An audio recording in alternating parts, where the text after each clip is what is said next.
Kochi culture का जब भी जिक्र होता है ये मुमकिन नहीं कि वहाँ सज्जी के बारे में बात ना हो।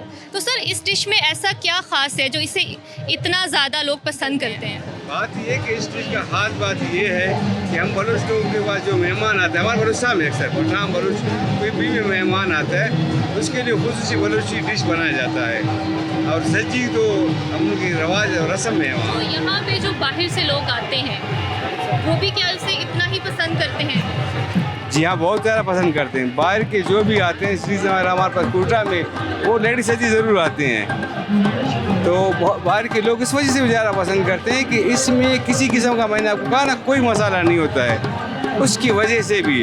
और मेडिकल वजह से भी आजकल तो डॉक्टर यही कहते हैं कि भाई तेल और घी से ज़रा परहेज़ करें, तो इसमें इस किस्म का कोई चीज़ नहीं है। जब हम सज्जी का नाम सुनते हैं तो अरब में जैसे ऊँट वगैरह और बड़े जानवरों की सज्जी बनाई जाती है, तो क्या वजह है कि हमारे पाकिस्तान में हम लोग चिकन पे आ गए हैं? सर ये ज़रा वजाहत करें। बात यह है कि हमारे यहाँ ऊँट का गोश्त और ये बड़े जानवरों का बहुत कम खाया जाता है, ठीक है ना। तो उसकी वजह से जो है ना, फिर अब यहाँ भेड़ बकरी और मुर्गी के ऊपर आ गए हैं। यहाँ का माहौल इस किस्म का है, बकरी के तो वो भी पक जाएगा।